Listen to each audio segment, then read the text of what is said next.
하나님 안에 있는 생명의 성령의 법이 우리를 해방하였다라고 얘기하고 있는데, 이 생명의 성령의 법이 무엇이냐면 생명을 주시는 성령의 법인데, 이것은 영원히 유효한 법입니다.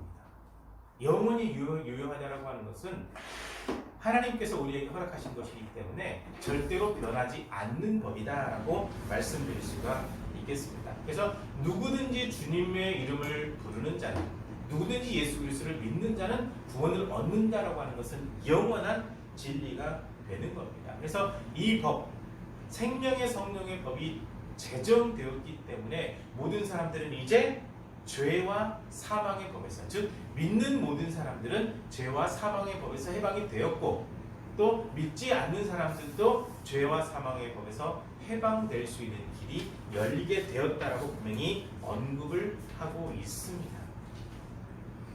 그런데 모든 사람들이 아니고 예수 그리스도를 믿는 사람들만 해당이 돼요.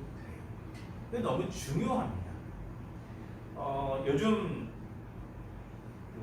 유튜브에 잘못된 설교들을 들으면 무엇에 현혹이 되냐면 종교다원주의에 현혹이 됩니다.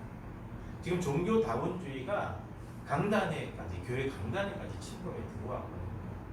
다른 종교에도 구원이 있다라고 주장하는 목사들이 있습니다. 성경을 전혀 모르는 사람들이죠. 성경에 있는 내용을 무시해버리는 사람들이거든요.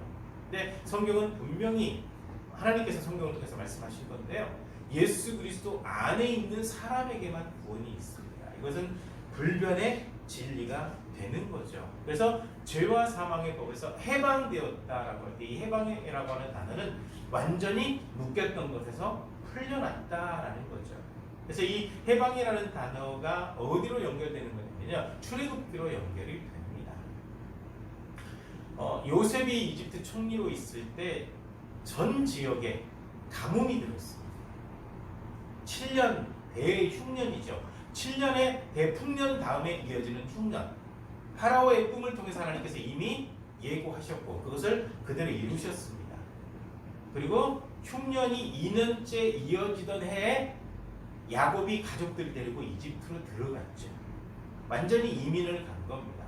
그래서 어떤 본문에는 70명, 어떤 본문에는 75명 이렇게 나오는데요. 70명이라고 할 때는 남자들만 언급을 하고 있는 거고, 75명이라고 할 때는 그때 당시 이 야곱의 며느리들이 다 살아있는 게 아니라 5명만 살아있는 걸로 추정이 되어져요. 그래서 야곱의 며느리까지 포함했을 때 그 본문에서는 75명이라고 얘기를 하고 있고, 또 남자들만 언급할 때는 70명이라고 언급하고 있으니까 성경을 읽다 보면 이렇게 두 가지 내용이 있어서 좀 혼란스러운데요, 이 부분도 이렇게 해결이 되실 겁니다. 그래서 가족들을 데리고 이민을 갔어요. 요셉이 총리로 있을 때 요셉이 살아있는 동안에는 정말 평안했습니다. 고센 땅이 어떤 땅인지 제가 한번 말씀드린 적이 있을 겁니다. 그거는 굉장히 기름진 옥토거든요. 목초가 잘 자랄 수 있는 지역. 그러니까 여기에서 평안을 누리고 살았는데, 요셉이 죽고 난 다음에 요셉을 알지 못하는 새로운 왕, 아마 쿠데타를 통해서 등극했을 가능성이 커요. 그 왕이 이집트 그 지역을 다스리면서 이스라엘 백성들 때문에 공포를 느끼는 거예요. 70명의 사람들이 약 430년 정도 머물다 보니까 인구가 적게는 한 200만에서 많게는 300만 정도 늘어나게 되었거든요. 그러니까 300만 하면 그냥 말로 하니까 잘 이렇게 가늠이 어려운데 300만 하면 엄청나게 많아요. 파라오가 공포를 느낄 정도예요. 적이 쳐들어왔을 때 이스라엘 백성들이 적들이랑 함께 힘을 합하게 되면 우리가 굉장히 위험할 수 있겠다. 그래서 강제 노동을 시키게 된 겁니다. 그래서 거의 이제 노예 상태가 되어버린 거예요. 노예 상태가 돼서 강제 노동을 해야 되고, 사내 아이들이 태어나면 죽여야 되는 그런 너무나도 힘든 상황 속에 처해 있는 거죠.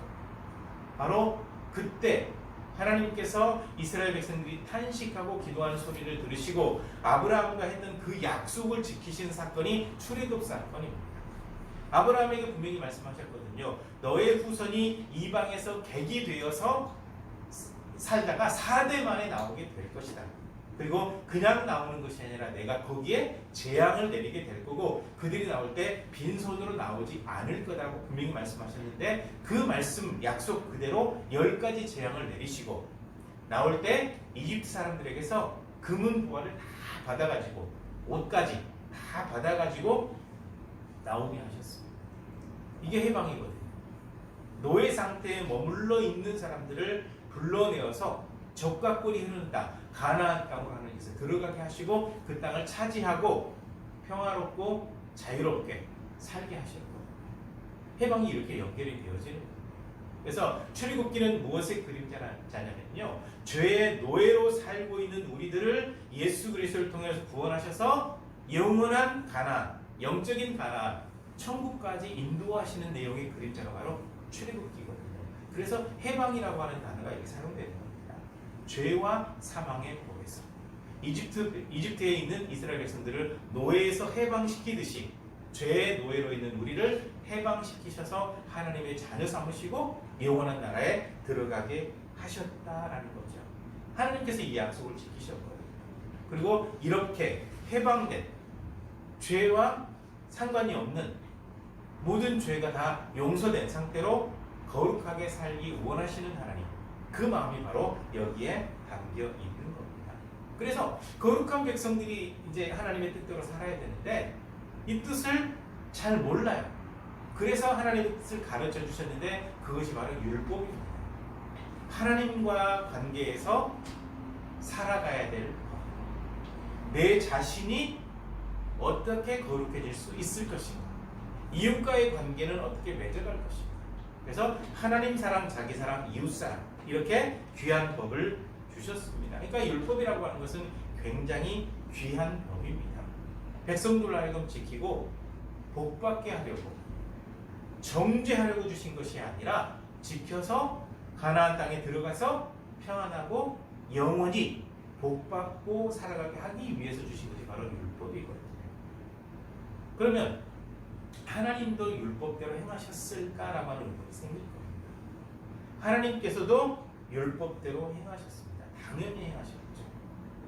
자, 율법에 특히 이제 구약의 레위기에 보게 되면 제사가 5가지가 나옵니다.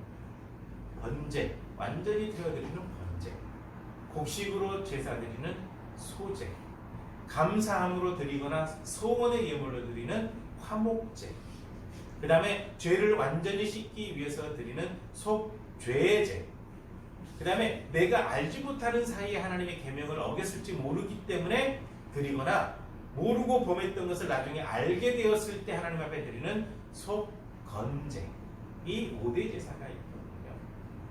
이 제사를 행할 때 예수님의 십자가의 죽으심은 속죄제와 연결이 되는 겁니다. 속죄제. 속죄제를 드릴 때 물론 이 5가지 제사를 드릴 때 가장 중요한 기준이 하나 있습니다. 하나님 앞에 드리는 그 제물은요, 흠이 없어야 합니다. 너무 살이 찌거나 말라도 안 돼요. 지체가 하나 더 있거나 덜 있어도 안 돼. 어디가 상처가 나거나 그래도 안 돼. 흠이 없다라고 하는 것은 완전히 깨끗한. 그래서 이스라엘의 이 목자들은 하나님 앞에 제사 드릴 그 양을 기를 때 특별히 따로 관리해서 기른 다음에 그 양 중에도 흠이 없는 걸 골라서 하나님 앞에 가요. 그래야 하나님께서 받으시거든요. 그래서 흠이 없다라고 하는 것은 신약으로 어떻게 연결이 되는 거냐면 죄가 없다로 연결이 되는 거예요. 그래서 바울 사도가 서신을 쓸 때 예수님에 대해서 언급을 할 때 죄가 없다라고 언급을 하고, 만약에 죄가 있다라고 한다면 죄인이 죄인을 위해서 그 죄를 담당할 수는 없거든요. 죄가 없어야만 되거든요. 그래서 죄가 없으신 예수님께서 십자가에 못 박혀 돌아가셔서 모든 사람들의 죄를 담당하신 거죠. 하나님께서도 제정하신 율법대로 하시는 거예요. 너무너무 중요하기 때문에. 그래서 하나님 앞에 아름답게 살아가기 위해서, 그리고 복받고 살아가도록 하기 위해서 주신 것이 바로 율법이고, 예수님의 십자가의 죽으심으로 율법에 있던 제사는 사라지게 되고 예배로 바뀌게 된 겁니다. 오늘날 한국교회 신앙인들이 예배를 너무 소중히 여기지 않아요. 설교만 소중히 여깁니다. 그래서 예배 시작하기 전에 미리 와서 마음의 준비를 해야 되고요. 사실 예배 주일날 자고 아침에 일어났을 때부터 준비가 되는 거죠. 그렇게 해서 준비된 모습을 하나님 앞에 예배 드릴 수가 있어야 되는데 앞뒤 다 잘라먹고 잘못된 예배 드리는 경우가 참 많이 있거든요. 지금 우리가 드리는 이 예배는 구약의 이스라엘 백성들이 5대 제사를 드리는 것과 똑같거든요. 방법은 달라졌죠. 왜냐하면 예수님의 십자가의 죽으심으로 더 이상 피해 제사를 드릴 필요가 없거든요. 죄가 다 용서됐기 때문에. 그래서 우리는 예배를 소중히 여기는 것이 참 중요합니다. 그리고 신앙인들에게 한 가지 과제가 있죠. 육신의 생각을 따를 것이냐 영의 생각을 따를 것이냐. 하나님 앞에 예배자로 살아가는데 이 예배자가 육신의 생각대로 살아갈 것이냐 영의 생각을 따라갈 것이냐라고 하는 것은 굉장히 중요한 과제 가운데 하나입니다. 내 뜻, 내 생각, 성령께서 주시는 생각, 내가 이성적으로 생각하는 것, 하나님의 말씀에 기록되어 있는 하나님의 뜻, 어디에 맞춰 살아가야 되느냐가 굉장히 중요한데 많은 사람들이 자꾸 이성의 단계에 머물러 있습니다. 자기 생각이 옳다라고 해요. 유튜브에 있는 수많은 영상들이 제가 가끔 보는 것들이 있거든요. 11조에 관한 이야기, 주일성수에 관한 이야기, 또 뭐 헌신과 봉사에 관한 이야기 여러 가지 얘기들을 하는데 성경을 떠나 있는 경우가 참 많이 있어요. 예를 들어서 11조 같은 경우 어떤 목사는 안 해도 된다고 하고 캐톨릭 같은 경우도 폐지를 했거든요. 어떤 사람은 해야 된다고 하고 혼란스러워요. 그런데 분명히 구약과 신약을 연결해야 돼요. 구약에서 하나님께서 뭐라고 말씀하셨냐면 특히 말라기 이 선지자가 예언하던 시대에 유대인들에게 뭐라고 얘기했냐면 너네 왜 내 거 도둑질하냐? 너희가 도둑질하는 것은 11조와 헌물이다. 당연히 나에게 바쳐야 될 거야. 그건 내 거다 라고 얘기를 했죠. 그러면 그것은 하나님의 것이에요. 구약을 통해서 분명히 하나님의 것이라고 얘기를 했어요. 그 다음에 마태, 마가, 누가, 요한 신약으로 넘어오게 되면 가이사에게 세금을 바쳐야 됩니까 말아야 됩니까? 라고 예수님을 시험하는 장면이 나와요. 그때 예수님께서 하신 말씀은 구약의 근거로 하고 있습니다. 가이사의 것은 가이사에게, 하나님의 것은 하나님에게. 이미 거기 구약을 알고 있으면 하나님의 것이라고 하는 것이 무엇인지 알아요. 근데 자꾸 구약을 없애버리려고 하거든요. 구약과 신약이 연결되지 않으면 하나도 이해가 안 되거든요. 하나님의 것은 하나님께 그렇게 되어 있거든요. 그래서 자꾸 이성의 단계에 머물러서 사람의 생각으로 뭔가 파악하지 말고 하나님의 뜻에 맞춰서 순종하는 것이 가장 중요하다는 거죠. 그래서 육신의 생각을 따를 것이냐 영의 생각을 따를 것이냐 이거 엄청나게 중요한 기준입니다. 그래서 바울 사도가 오늘 본문에 이렇게 기록을 해놓은 겁니다. 만약에 영의 생각을 따르게 된다고 한다면 생명과 평안을 얻게 됩니다. 근데 반대로 만약에 육신을 따르게 된다고 한다면 육신의 일을 생각하게 되는데 육신의 일 자체는 어디로 이어지느냐? 사망으로 이어져요. 예수 그리스도를 믿는다고 하면서도 자꾸 자기 생각, 자기 논리에 빠져 있는 사람들을 세속적인 신앙이라고 얘기합니다. 이 땅의 단계에 머물러 있는 신앙이라고 얘기합니다. 이 사람들에게 중요한 것은 무엇이냐면 영원한 하나님 나라에 들어가는 것이 중요한 것이 아니고 보이지 않는 세계가 중요한 것이 아니고 이 땅에서 복받고 잘 되는 것이 중요합니다. 그래서 이분들의 설교는요 다 거기에 머물러 있습니다. 긍정의 힘, 잘 되고 복받는 것, 누가 복받았다고 하는 이야기, 잘못되게 기업 운영해서 복을 받았어도 하나님께서 복 줬다고 포장된 그런 예화들이 많이 등장하죠. 목회자가 되었건 성도가 되었건 육신의 생각과 이성과 이 세상의 복에만 머물러 있다고 한다면 세속적인 신앙이라고 얘기하죠. 육의 생각을 따르는 사람이다라고 평가할 수가 있겠습니다.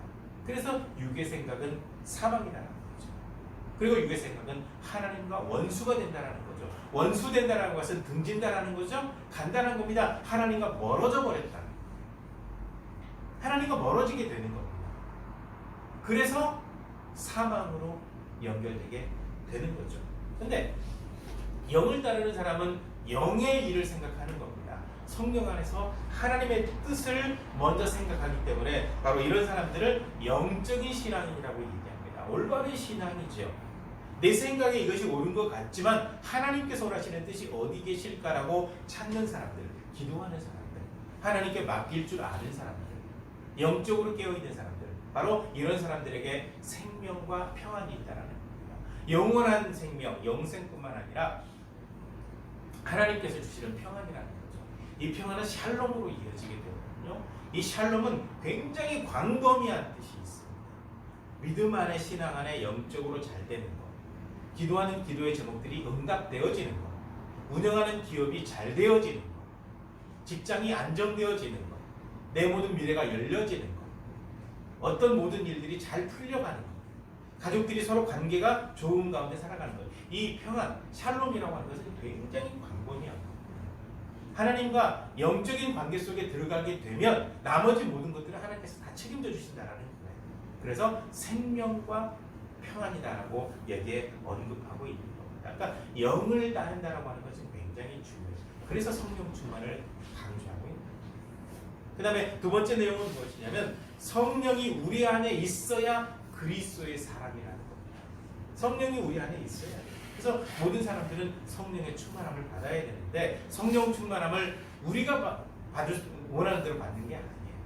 하나님께서 부어주셔야 돼요. 하나님께서 성령을 부어주시도록 하기 위해서 하나님 앞에 회개하고 말씀을 공부하고 잘못된 방향을 바로잡고 자꾸로 영적으로 깨어서 하나님의 뜻을 살피는 겁니다. 그래서 성령의 충만함은 언제 임하게 되느냐? 회개할 때 성령이 임하시게 되는 거죠. 하나님의 말씀을 통해서 공부해 나갈 때 성령께서 임하시는 겁니다. 기도할 때 임하시는 거죠. 예배할 때도 임하십니다. 열심히 찬양할 때도 임하십니다. 철야기도 물론 기도하는 시간이니까 그때도 임하시게 되죠. 그리고 예배 중에도 성령께서 임하시게 되거든요.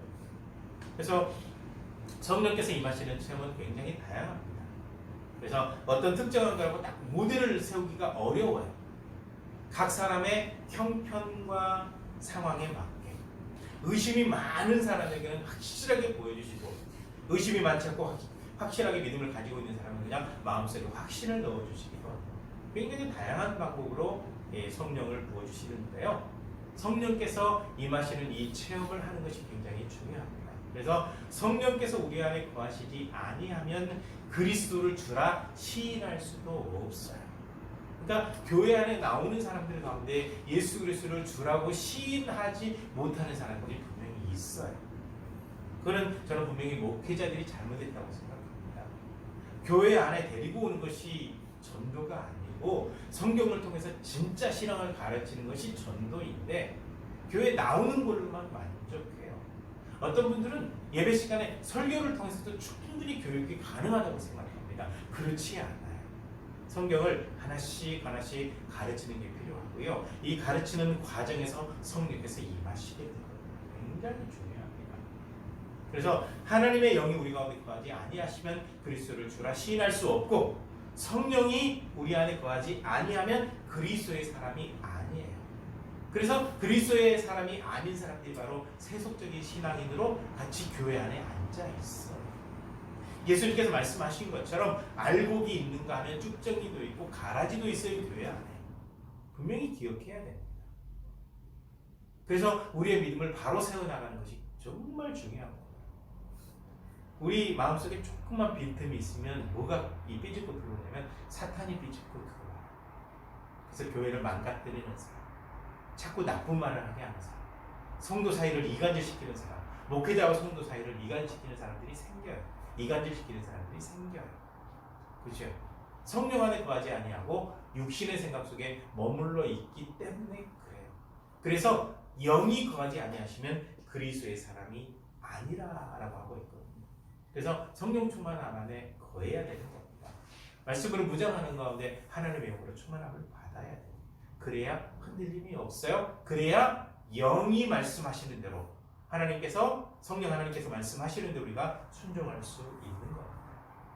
그 다음에 세 번째 내용이 무엇이냐면 성령 안에서 우리는 영원히 살게 된다라고 언급을 하고 있습니다. 지금 현재 상황을 정리하면 간단하게 정리하면 이렇습니다. 아직 예수님께서 재림하시기 전이기 때문에 우리 육신은 언제든지 죽으면 흙으로 돌아가게 돼요. 그리고 영혼은 영원히 하나님 나라에 들어가게 됩니다. 그래서 지금 현재 예수님 재림하시기 전이기 때문에 영원 구원이라는 얘기를 굉장히 많이 쓰는 거예요. 예수님 재림하시기 전까지는 영원 구원입니다. 육신은 흙으로 돌아가기 때문에. 그런데 예수님 재림하시게 되면 상황이 완전히 달라지게 됩니다. 모든 죽은 사람들이 다 다시 부활하게 돼요. 예수님께서 부활하신 것처럼 완벽한 육신의 모습으로 부활하신 것처럼 예수님 재림하시게 되면 부활하게 돼요. 고린도전서 15장, 그 다음에 요한계시록, 거기에 마지막 나팔, 요한계시록에 가면 7번째 나팔 소리가 들리게 되면 죽은 사람들이 부활하게 돼요. 이렇게 돼서 믿지 않고 죽은 사람들은 심판받기 위해서 부활했기 때문에 두 번째 사망이다라고 그들에게 언급을 하고 있는 거예요. 믿지 않는 사람들.